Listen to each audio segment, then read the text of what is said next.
ओम वक्रतुंड महाकाय कोटिसूर्यं समप्रभो निर्विघ्न कुरु मे देवो सर्वकार्येषु सर्वदा।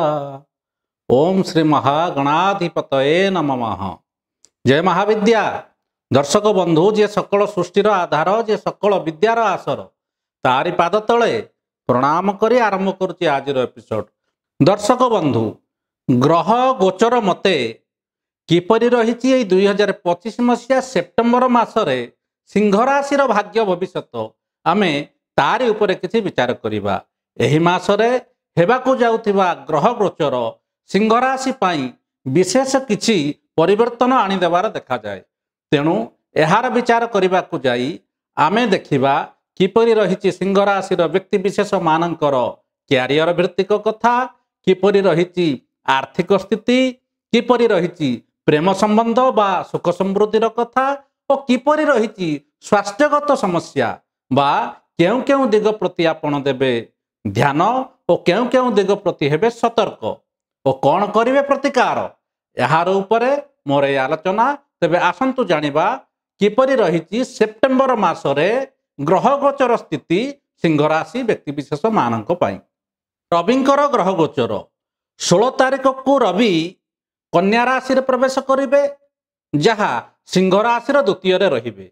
मासर प्रथम चरण आपणक पई प्रतिकूल स्थिति देवार देखा जाए जहा अशुभकारी हेबो, किंतु द्वितीय चरण रे एही रविंकर अवस्थिति आपणकु धन कुटुंब और बाणीर प्रखरतार साहाय्यकारी हेबो। तेणु प्रथमार्धरे किछि अशुभ फल देउथिबा बेले द्वितीयार्धरे रवि आपणक पई शुभकारी हेउचंती एही मासरे। सेहीपरि बुधंकर स्थिति एही मासरे सिंह राशि व्यक्ति विशेषଙ୍କ पई अनुकूलता अटे, कारण बुधंकर ग्रह गोचर आपणकु धन और पारिवारिक क्षेत्र रे सुख समृद्धि देवार देखा जाए। मंगलंकर ग्रह गोचर सिंह राशि व्यक्ति विशेषଙ୍କ पई साहस पराक्रमर कारक हेबे, जहा छोट भाई भौणीकर सह आपणकर प्रेम निबिड़ता हेउथिबा बेले अनेक क्षेत्र रे आपण साहसिक पदक्षेप नहीं मासरे अनेक किछि कार्य रे सफलता निहाती पाइबे। सेहीपरि शुक्रंकर स्थिति मासरे आपणक पई बहु शुभकारी हेबार देखा जाए। सामाजिक क्षेत्र रे आपण अति उत्तम फल पाउथिबा बेले प्रेम संबंध रे मध्य सुधार आसीबार देखा जाए एही शुक्रंकर गोचर अवस्थिति जोगे।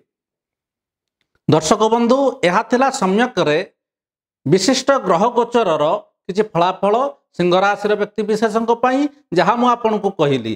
तेबे आसंतु जानिबा एही 2025 मसीहा सेप्टेम्बर मासरे सिंह राशि व्यक्ति विशेष मानଙ୍କ पई किपरि रहिछि क्यारियर बा व्यावसायिक स्थिति।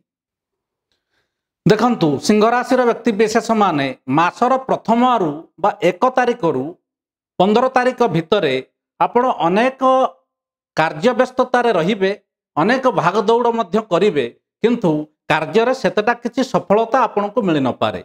किंतु चिंतित होंतु नाही, मासर शेष अर्ध बा 15 तारिख रु 30 तारिख मध्यरे अनेक किछि कार्य आपनको सफलता आड़िकी जाउची बा मासर प्रथमार्धरे करिथिबा अनेक किछि परिश्रमर फल आपण मासर शेषार्ध आड़कू पाई पारंती। तेणु कार्य क्षेत्र रे आपनको धैर्यर सह कार्यरत हेबाकू पड़िबो। हाँ, चाकरी क्षेत्र में थिबा सिंह राशि व्यक्ति विशेष माने टिके उपरिस्थ और अधीनस्थ कर्मचारी सह उचित बुझाणा रखंतु और चतुरतार सह कार्यरत करंतु, कहीं ना बिना कारण रे षड्यंत्रर शिकार हो जाई पारंती। एथिप्रति ध्यान निहाती दियंतु। व्यवसायी मानक मोर यह परामर्श रहिबो, जेहेतु मासटी सेते शुभकारी नुहे, प्रत्येक क्षेत्र रे जगी रखी व्यवसाय करिवार आवश्यकता रही। कहीं ना अनेक किछि हानिर योजना आपणक पछे पछे चली, तेणु सेप्रति सतर्क होई व्यवसाय करंतु। किपरि रहिबो सिंह राशि व्यक्ति विशेष मानकर एही सेप्टेम्बर मासरे आर्थिक स्थिति, यहाँ पर यदि नजर पकाइबा आर्थिक स्थितिटी सेते सुदृढ़कारी नहेले मध्य मध्यम स्थिति आपणकु देउची। राशि द्वितीय रे बुध और रविंकर अवस्थान धन क्षेत्र रे किछि स्वच्छलता देउथिले मध्य ମାସରେ ଅନେକ କିଛି ଖର୍ଚ୍ଚ ଆପଣଙ୍କ ଚିନ୍ତାର କାରଣ ହେବ। ତେଣୁ ଖର୍ଚ୍ଚ ପ୍ରତି ସତର୍କ ରୁହନ୍ତୁ, ନିଜର ଆୟ ଅନୁପାତରେ ବ୍ୟବହାରାଦ କରନ୍ତୁ, ନଚେତ୍ ପରିସ୍ଥିତି ଅଣାୟତ୍ତ ହୋଇପାରେ।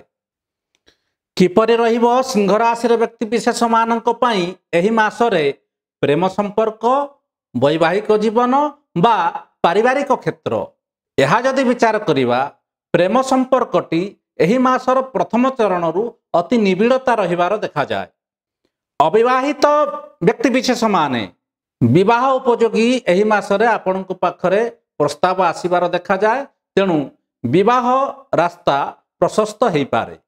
ବିବାହିତ ବା ଦାମ୍ପତ୍ୟ ଜୀବନ ଅତିବାହିତ କରୁଥିବା ସିଂହ ରାଶିର ବ୍ୟକ୍ତିବିଶେଷମାନେ ମାସର ପ୍ରଥମ ଚରଣ ଆପଣଙ୍କ ପାଇଁ ସେତେଟା ଶୁଭକାରୀ ନୁହେଁ। ପରସ୍ପର ଭିତରେ ତିକ୍ତତା, ମାନସିକ ଅଶାନ୍ତି ଦାମ୍ପତ୍ୟ ଜୀବନରେ ବହୁ ଝଡ଼ର କାରଣ ହୋଇପାରେ। ପାରିବାରିକ କ୍ଷେତ୍ରରେ ସିଂହ ରାଶିର ବ୍ୟକ୍ତିବିଶେଷମାନଙ୍କୁ ମୋର ପରାମର୍ଶ ରହିବ, ଛୋଟ ଛୋଟ କଥାକୁ ନେଇ ବାତ ବିତର୍କ ଠାରୁ ଦୂରେଇ ରୁହନ୍ତୁ। ଧୈର୍ଯ୍ୟ ଓ ସହନଶୀଳତାର ଆବଶ୍ୟକତା ଏହି ମାସରେ ଅତ୍ୟନ୍ତ ଜରୁରୀ ରହିଛି ସିଂହ ରାଶିର ବ୍ୟକ୍ତିବିଶେଷମାନଙ୍କ ପାଇଁ। କିପରି ରହିବ ଏହି ମାସରେ ସିଂହ ରାଶିର ବ୍ୟକ୍ତିବିଶେଷମାନଙ୍କର ସ୍ୱାସ୍ଥ୍ୟ ଅବସ୍ଥା? ଦେଖନ୍ତୁ, ସ୍ୱାସ୍ଥ୍ୟ ଅବସ୍ଥା ଏହି ମାସରେ ସେତେ ସ୍ୱଚ୍ଛଳ ରହିବାର ଦେଖାଯାଏ ନାହିଁ। ତେଣୁ ସ୍ୱାସ୍ଥ୍ୟ ପ୍ରତି ନିହାତି ଯତ୍ନଶୀଳ ରୁହନ୍ତୁ, କାରଣ ଦିନଚର୍ଯ୍ୟାର ଅନିୟମିତତା ଆପଣଙ୍କ ସ୍ୱାସ୍ଥ୍ୟ ହାନିର ମୁଖ୍ୟ କାରଣ ହେବ। ମାନସିକ ଦୁଶ୍ଚିନ୍ତା, ଅତ୍ୟଧିକ କାର୍ଯ୍ୟଭାର ବା କିଛି ମାନସିକ ବିଚଳତା ଆପଣଙ୍କୁ ସ୍ୱାସ୍ଥ୍ୟ କ୍ଷେତ୍ରରେ ଅନେକ କିଛି ହାନି ଦେବାର ଦେଖାଯାଏ। ତେଣୁ ସ୍ୱାସ୍ଥ୍ୟ ପ୍ରତି ଯତ୍ନଶୀଳ ରୁହନ୍ତୁ, ଦିନଚର୍ଯ୍ୟା ନୀତି ନିୟମ ଅନୁସାରେ ପାଳନ କରନ୍ତୁ ଓ ଶୃଙ୍ଖଳିତ ଆହାର ବିହାର ନିହାତି କରନ୍ତୁ। ସିଂହ ରାଶିର ଛାତ୍ରଛାତ୍ରୀମାନେ, ଯେଉଁମାନଙ୍କର ସିଂହ ରାଶି, ମାସର ପ୍ରଥମ ଚରଣ ଆପଣଙ୍କ ପାଇଁ ସେତେଟା ଅନୁକୂଳ ନହେଲେ ମଧ୍ୟ ଶେଷାର୍ଦ୍ଧରେ ଆପଣଙ୍କର ତୀକ୍ଷ୍ଣ ମସ୍ତିଷ୍କ ବା ପାଠପଢ଼ା ପ୍ରତି ଏକାଗ୍ରତା ଆପଣଙ୍କୁ ଶିକ୍ଷା କ୍ଷେତ୍ରରେ ଅନେକ କିଛି ଉନ୍ନତି ଦେବାର ଦେଖାଯାଏ। ତେଣୁ ଧୈର୍ଯ୍ୟର ସହ ଶିକ୍ଷା ପ୍ରତି ଅଗ୍ରସର ହୁଅନ୍ତୁ। ମାସର କିଛି ପ୍ରଥମ ସପ୍ତାହଟି ଆପଣଙ୍କ ପାଇଁ ସେତେ ଶୁଭକାରୀ ନହେଲେ ମଧ୍ୟ ଆପଣ ଶିକ୍ଷା ପାଇଁ ଅନେକ ପ୍ରଚେଷ୍ଟା ଏହି ମାସରେ ଜାରି ରଖନ୍ତୁ। ଏବେ ଆସନ୍ତୁ ଜାଣିବା ସିଂହ ରାଶିର ବ୍ୟକ୍ତିବିଶେଷମାନେ ଏହି ସେପ୍ଟେମ୍ବର ମାସରେ କେଉଁ କେଉଁ ଦିଗ ପ୍ରତି ଦେବେ ବିଶେଷ ଧ୍ୟାନ। ଦେଖନ୍ତୁ, ପରିବାରରେ ଛୋଟ ଛୋଟ କଥାକୁ ନେଇ କଳହ ଓ ବିତର୍କ କରନ୍ତୁ ନାହିଁ। ବୁଝାମଣା ରକ୍ଷା କରି ପରିବାରରେ ସୁଖ ଶାନ୍ତି ପ୍ରତି ଧ୍ୟାନ ନିହାତି ଦିଅନ୍ତୁ। ଦେଖନ୍ତୁ, ଆୟକୁ ଆଶା କରି ବ୍ୟୟ ବଢ଼େଇ ଦେଲେ ଆପଣ ହଇରାଣରେ ପଡ଼ିଯାଇପାରନ୍ତି। ଆୟ ବହିର୍ମୁଖୀ ଆପଣଙ୍କର ଆଶାରେ ରହିଯିବ, କିନ୍ତୁ ବ୍ୟୟ ହାତରୁ ହେଇଯିବ। ତେଣୁ ଆୟକୁ ଲକ୍ଷ୍ୟ କରି ବ୍ୟୟ ନିହାତି କରନ୍ତୁ। ନିଜର କାର୍ଯ୍ୟକ୍ଷେତ୍ରରେ ଧ୍ୟାନପୂର୍ବକ, ଧୈର୍ଯ୍ୟପୂର୍ବକ, ଶାନ୍ତଚିତ୍ତ ହୋଇ ଉଚିତ ବୁଝାମଣା ସହ କାର୍ଯ୍ୟକୁ ଆଗକୁ ବଢ଼ାନ୍ତୁ। ତରବରିଆ ନିଷ୍ପତ୍ତି ଆପଣଙ୍କୁ ହଇରାଣରେ ପକାଇ ଦେଇପାରେ। କ'ଣ କରିବେ ପ୍ରତିକାର? ପ୍ରତ୍ୟେକ ଦିନ ଗାଧୋଇ ସାରି ତମ୍ଭା ଲୋଟାରେ ବା ଗଡ଼ୁରେ କୁଙ୍କୁମ, ଚନ୍ଦନ ଓ ଦୁଗ୍ଧ ମିଶ୍ରିତ ଜଳ ସୂର୍ଯ୍ୟଙ୍କୁ ଅର୍ପଣ କରନ୍ତୁ।